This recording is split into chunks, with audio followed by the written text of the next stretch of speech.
Bonjour à vous, âme incarnée, je suis très heureuse de vous retrouver pour ce nouveau moment de partage. Alors ça fait un petit moment qu'on ne s'est pas vu, vous et moi, puisque effectivement dans la dernière vidéo, je vous expliquais que je faisais le choix d'être beaucoup moins présente sur cette chaîne. Et très honnêtement, même si les temps de guidance partagés comme ça, je vous cache pas, me manquent parce que ce sont des moments qui sont très riches et pendant lesquels j'entends beaucoup de choses et je prends conscience de beaucoup de choses. Ils me permettent d'être dans d'autres espaces qui sont tout aussi nourrissants pour moi, des moments où je suis vraiment dans ma pleine présence, où je peux écrire beaucoup et ça remet du juste dans ma vie.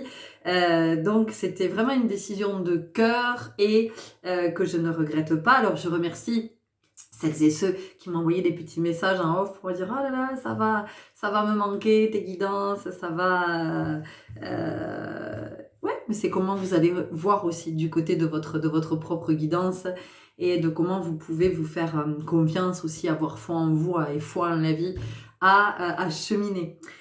Aujourd'hui, je viens vous parler du mois de mars parce que c'est venu du mois de mars, non mais du mois d'avril, mais vous allez voir que c'est très en lien avec le mois de mars. Et d'ailleurs, ça s'illustre sur la vignette que j'ai choisie pour ce nouveau mois.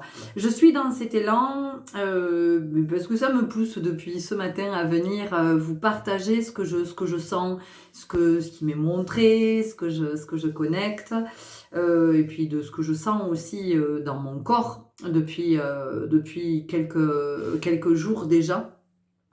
Donc un mois d'avril qui va être extrêmement puissant. Donc si vous pensiez vous reposer tranquillement sur vos lauriers, si vous pensiez que ça serait calme, si...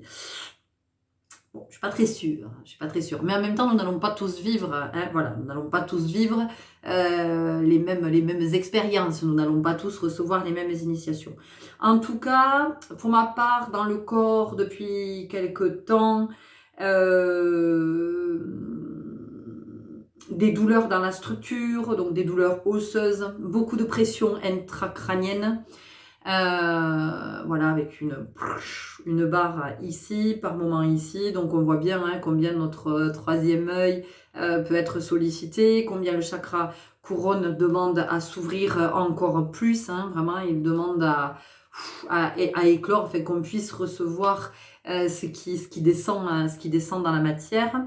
Ça peut provoquer des nausées, des douleurs au niveau des cervicales, enfin vraiment on peut avoir des tensions dans le corps. Alors encore une fois, je vous invite, si vos douleurs durent, allez consulter un médecin, d'accord, voilà. Mais en tout cas, les énergies cosmiques sont extrêmement puissantes et on peut se retrouver voilà, avec tous ces inconforts, ou en tout cas toutes ces manifestations dans le corps. Ce qui est important aussi, c'est vraiment de prendre conscience que nous avons basculé de l'énergie yin de l'hiver à l'énergie yang du printemps, et que ça s'est fait, en tout cas, j'ai eu le sentiment pour moi que je le vivais sans transition, c'est-à-dire que je suis passée de cette douceur là de l'hiver, de ce temps d'introspection, d'être en soi vraiment, d'être dans cette intimité, dans cette intimité, mais dans cette belle intimité, dans cette espèce de bulle là de quelque chose qui va au ralenti, qui est à la fois palpable et insaisissable. Vous voyez, il y a vraiment cette énergie là. Et puis on est arrivé en plein mois de mars là, de ce yang qui se réveille, puis alors avec le dieu Mars, Arès, le dieu de la guerre. Donc autant vous dire que ça a secoué et que possiblement vous vous êtes retrouvé peut-être avec des tensions, alors dans le corps, mais aussi des tensions émotionnelles et peut-être beaucoup de colère aussi, parce que ce mois de mars, il arrive là avec cette énergie vive d'un coup, et c'était vraiment, en tout cas, moi c'est comme ça que je l'ai senti, sans transition, je passe de la douceur à quelque chose de très brut, de très frontal, qui amenait à la confrontation, qui amenait... voilà, du côté du conflit. Mais en même temps, si ça a été vécu, c'est que c'est juste, c'est qu'il y a des choses à voir à cet endroit. C'est comment on voit tout ça.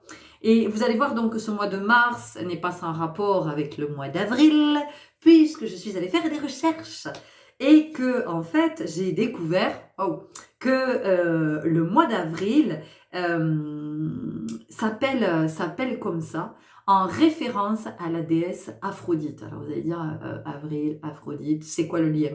Eh bien le lien c'est que le nom d'Aphrodite en fait, c'est Aprilis en latin. Voilà, Aprilis, April, le mois d'avril. Aphrodite, qui était-elle? Déesse de l'amour et de la fécondité, la plus belle de toutes les déesses. Fille de Zeus, Aphrodite a été mariée à Héphaïstos, le plus laid de tous les dieux. En procédant à cette union, Zeus c'est ce que l'histoire nous raconte. Zeus a imaginé qu'il créait l'équilibre entre le plus laid des dieux et la plus belle des déesses. C'est intéressant. Cette notion de l'équilibre, ça vient nous parler de quoi? De ce qu'il y a de plus laid en nous, de plus moche, à ce qu'il y a de plus beau en nous. Alors, quand je dis le plus laid, le plus moche, ça veut dire tous ces comportements dans lesquels nous pouvons aller et qui ne sont pas dignes du divin en soi et ni du divin en l'autre. Ce sont tous ces comportements égotiques qui sont motivés, induits par nos peurs. Et c'est comment justement on trouve l'équilibre entre toutes ces peurs et tout cet amour que nous vibrons et que nous incarnons. Donc finalement, c'est comment on est dans cette complémentarité, d'accepter accepter ces deux pans. C'est d'accepter que d'un côté, en nous, il y a le laid comme ça en apparence et puis de l'autre côté le beau, mais encore une fois je parle pas de physique, il n'est pas question de ça ici, il n'est pas question de beauté physique, il est question d'un côté de l'ego et de l'autre côté de l'âme, d'où ça peut nous amener autant d'un côté que de l'autre et comment nous voyons aussi ça, comment nous sommes dans le discernement, dans la lucidité de se dire tiens là je suis plutôt du côté du pas joli et là je suis plutôt du côté de l'amour et du cœur. Donc mars et avril du coup se suivent et pourquoi? Parce qu'en fait si effectivement Aphrodite était l'épouse d'Héphaïstos, elle avait aussi pour amant, elle a aimé le dieu Mars, Arès. Avec qui elle a eu plusieurs enfants. Donc c'est très intéressant là encore parce que ça vient nous parler de quoi? Eh bien ça vient nous parler du dieu de la guerre qui est uni à la déesse de l'amour. Est-ce que symboliquement c'est pas fort ce que ça vient nous dire ici? De comment finalement, quand je reconnecte à ma vibration d'amour, je peux voir le conflit en moi. Je peux voir le conflit en moi et je peux le voir autour de moi. Et comment je fais le lien, comment je vois bien que ce que je suis en train de vivre à l'extérieur, ça n'est que, en fait, la projection, c'est le reflet dans la matière de ce qui se vit à l'intérieur, dans mon invisible. Donc, le mois de mars qui précède le mois d'avril, c'est comment, vous voyez, ce lien entre ce dieu Mars, ce dieu de la guerre, Arès, et Aphrodite, Aprilis, ce lien qui les unissait, ce lien d'amour, ce lien fort qui les a unis, et comment en nous pouvons aussi unifier, être dans l'unité entre ces moments où nous sommes plutôt dans une énergie yang et ces moments où nous sommes dans l'énergie du yin et dans l'énergie de l'amour et de la créativité. Donc en fait, ça vient nous parler de quoi? Ça vient nous parler du couple sacré. Et le couple sacré, qui est-il? Le couple sacré, c'est pas l'âme sœur, c'est pas la flamme jumelle, c'est pas... Ça, c'est mon point de vue. Je vous le partage. Voilà. C'est le couple sacré, c'est en moi quand j'arrive effectivement à faire se rencontrer le yin et le yang, à ne plus les opposer ou ne plus être dans un qui prendrait plus de place finalement, qui serait plus présent que l'autre. Non, c'est comment c'est un aller-retour constant entre le yin et le yang. C'est une vraie relation qui s'établit en soi. Et tant que cette relation en soi n'est pas équilibrée, eh bien, il est quasiment impossible, à mon sens, d'avoir des relations équilibrées avec d'autres que soi. C'est intéressant parce que ça vient aussi nous parler de, finalement, Mars, il est aussi l'énergie de vie, puisque il était le dieu des sols, de l'agriculture, donc il vient défendre la terre, vous voyez, il vient défendre la terre, il vient défendre la matière, il vient se porter protecteur, hein, il vient protéger ça. Donc ce que ça vient nous dire ici, c'est finalement comment l'énergie de ce mois d'avril, comment l'énergie d'Aphrodite, l'énergie de cet amour, de la fécondité. Donc la fécondité, c'est donner vie. Ça veut dire qu'on va aller du côté de la créativité, de l'innovation. Et ça, j'en avais déjà parlé avec l'équinoxe de printemps. Donc c'est finalement comment on va alchimiser, hein, comment on va continuer à faire vivre ces deux-là, Arès et Aprilis, Mars et Aphrodite, dans une intention de créer, mais de créer la vie et de créer le beau, c'est-à-dire de ne pas aller créer du moche. Enfin, quand je dis du moche, d'alimenter dans le collectif. Je suis beaucoup en train d'écrire en ce moment-là à propos pour moi, hein, à propos du collectif et de l'individuel et comment on comprend à un moment donné que oui, nous vivons dans le collectif et nous sommes impactés par le collectif. Mais puisque nous sommes le collectif, c'est comment à un moment donné chacun va se responsabiliser, comment chacun va comprendre qu'il fait sa part de ce collectif et que si chacun individuellement ne décide pas, ne choisit pas d'aller regarder du côté de ses blessures, de ses mécanismes, de ses peurs, de ses fonctionnements, de ce trauma, de ses schémas, si individuellement on ne va pas regarder à cet endroit, eh bien on continue à alimenter un collectif qui est complètement dysfonctionnel, disharmonieux et qui crée tout ce désastre pour l'humanité et pour tout le vivant. Enfin, quand je dis l'humanité, c'est notre humanité au sens noble, au sens profond, au sens de l'âme. Et quand on est dans son humanité, eh bien effectivement, on ne porte plus atteinte aux autres. Enfin, en tout cas, on ne va pas chercher à leur nuire dans des comportements guerriers. Ouais.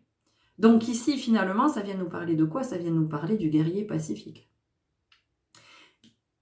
Je reviens.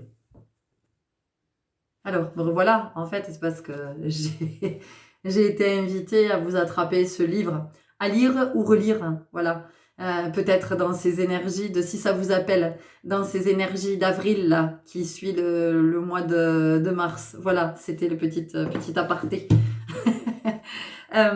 Donc c'est comment finalement on va rencontrer ce guerrier pacifique et qu'est-ce que je veux créer? Encore une fois, c'est à quoi je donne vie. Alors oui, je peux avoir recours à l'énergie du yang, à cette puissance énergétique pour ancrer dans la matière, pour acter, pour faire un choix, mais pour autant, est-ce que c'est nécessaire que ce soit une énergie belliqueuse? Voilà, il y a quand même quelque chose comme ça. Donc, c'est finalement d'aller regarder de qu'est-ce qui me met en opposition, avec qui je suis en opposition, avec quoi, peut-être une personne, peut-être une croyance, peut-être une situation, peut-être une institution, peut-être, je ne sais pas, vous voyez comment ça vous parle, mais avec qui ou quoi est-ce que je suis en opposition et comment ça me permet de voir cette opposition, comment ça me permet de créer l'unité en moi, de recréer l'harmonie. Avec ce mois d'avril, ce qui est intéressant, c'est qu'il y a la notion de ce qui s'était invité, c'est le AV. AV. Alors AV, c'est intéressant. Surtout que nous sommes au lendemain de la résurrection de Jésus-Christ, parce que ça aussi, hein, ça influence fortement le collectif et puis ces énergies du mois de mars et avril quand même, hein, de ce qui s'est passé historiquement et qui vient nous impacter et de comment on le nourrit. Et c'est intéressant justement d'aller voir comment on le nourrit. J'ai partagé sur ma page Facebook un post à ce sujet, le Saint-Esprit ou l'Esprit Saint en soi. J'ai fait une lecture du jeudi, là, cette semaine sainte du jeudi, de ce jour de la scène au dimanche résurrection du Christ. Je suis allée voilà, déblayer, moi me dire tiens, qu'est-ce que ça vient me raconter, et finalement qu'est-ce qui est le plus opportun pour moi de me raconter pour pouvoir ascensionner. Est-ce que c'est ce que me raconte la religion? Et qu'est-ce que la religion pour moi? Alors je vais pas développer parce que c'est très long. Voilà, si jamais vous n'avez pas lu le post, je vous invite à aller le lire. Donc ce mois d'avril, il vient me parler de quoi? AV, donc les 2 premières lettres du mois d'avril. Eh bien, ça me fait penser au fait d'avancer. Donc de comment on avance sur le plan de la conscience et comment on ouvre l'esprit. Et il faut savoir que pendant ce mois d'avril, alors je reviendrai vous en parler évidemment, nous allons avoir 2 lunes. Alors le 8 avril, une nouvelle lune en bélier avec une éclipse solaire totale. Donc ça va être très très puissant et vous pouvez déjà commencer à le sentir. C'est un sujet qu'on a commencé à aborder avec des amis là ce week-end au téléphone. Jusque-là, c'était pas venu me chercher, le fait qu'ils m'en parlent, ça m'a permis de connecter avec certaines choses.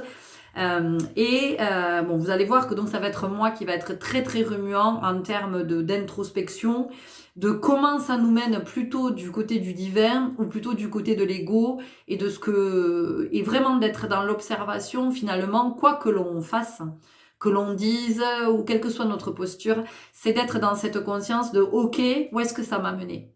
Où est-ce que ça m'a mené? Comment je peux être? Parce que la prochaine nouvelle lune, donc le 8 avril, avec cette éclipse solaire totale, dans le signe du bélier, signe de feu. Donc le bélier, c'est la guerre, hein, on y va, on fonce. D'ailleurs, le bélier, c'était aussi hein, ce gros tronc là, cet engin avec lequel voilà, on essayait de faire intrusion, de pousser vraiment les portes de l'ennemi, en tout cas quand on faisait assaut, quand on assiégeait. Donc ça peut venir nous dire qu'on va être assiégé par beaucoup de choses aussi, et puis dans quoi est-ce qu'on fonce. Voilà, à quel degré est-ce que je suis prête à ouvrir mon esprit, ma conscience, et dans quoi est-ce que je continue à foncer, tête baissée, voilà, je fonce droit dans le mur. Ça va être d'observer tout ça, et ensuite nous aurons le 24 avril une pleine lune en Scorpion. Mais je reviendrai vous en parler. Donc c'est pour vous dire que ce mois d'avril, il est costaud, mais il est aussi hyper puissant, très très riche dans tout ce qui nous est donné à voir, de tout ce qui nous est offert de voir. Donc c'est vraiment un mois qui peut nous faire nous sentir en opposition entre l'ego, le divin en soi, entre ouais j'en ai marre, bam j'y vais, je fonce, et mettre de l'amour, mettre de la douceur. Donc ça va être de s'observer dans ces énergies, de se demander comment on est en capacité d'accueillir le conflit, comment on est en capacité d'accueillir l'amour, de le vibrer, comment on est ok avec tout ça. Donc ça va nous permettre quoi? Ça va nous permettre de venir nous réaligner une fois encore. Ça va être une nouvelle fois l'opportunité de prendre conscience que en soi il y a tout, il y a le tout, et donc il y a tout ce qu'on va nous mettre en opposition, le noir, le blanc, l'ombre, la lumière, le bien, le mal, l'amour, la peur, tout ça c'est là. Tout ça, c'est là. Et comment je cohabite avec tout ça, comment je coexiste avec tout ça. Et du coup, de comment je coexiste avec tous les autres et avec tout le vivant. Donc ça va être aussi d'être possiblement confronté à la colère d'autres et de est-ce que moi ça entre en résonance avec ma propre colère ou est-ce que je décide d'amener de l'amour à cet endroit. Ça peut être aussi que moi je suis dans la colère et en face, eh bien on va m'amener de l'amour et waouh. Est-ce que je reste dans ma colère? Est-ce que l'amour me permet justement de transmuter ma colère, de voir ce que cette colère me dit? Est-ce que cette colère vient me raconter? Donc c'est pas d'être dans le déni de la colère ou de cette énergie guerrière, voilà, mais plus de regarder ce que ça nous raconte, encore une fois, hein, ce que ça nous raconte de nous.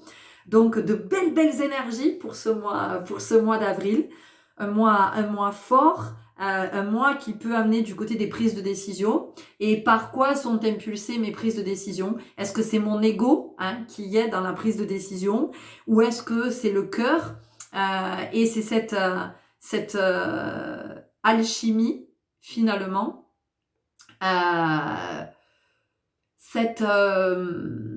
Comment je pourrais dire? Ouais, cette osmose, cette synergie entre le yin et le yang. Et là, c'est OK. C'est-à-dire que mon yin sent et il dit à mon yang, s'il te plaît, acte dans la matière. J'ai besoin de ton énergie pour aller acter dans la matière. Alors, ça peut venir nous parler d'autorité, mais encore une fois, de notre autorité naturelle dans le sens de pouvoir et pas j'exerce le pouvoir sur l'autre pour le faire ployer, le faire plier, le rendre conforme à ce que moi je veux. Mais c'est comment, en fait, mon autorité me permet, ce pouvoir naturel, me permet d'évoluer et d'évoluer vers quelque chose de plus en plus grand, de plus en plus souverain. Donc voilà ce que j'avais à vous partager pour ce mois d'avril, que je vous souhaite très très riche. Et puis dans cette peut-être quête de venir harmoniser ce qui demande à l'être en soi et évidemment que chacun sera plus ou moins impacté en fonction de son signe de naissance, de son ascendant, de son lunaire, de son thème astral, son thème de naissance, de tout ça, évidemment que chacun va le vivre d'une façon singulière, d'une façon unique. Et en même temps, comment je vis ma singularité dans le collectif et comment mon unicité est une richesse pour le collectif. Je vais vous laisser là-dessus. Je vous souhaite un très très bon mois d'avril et je vous dis à très bientôt pour les lunes. Au revoir.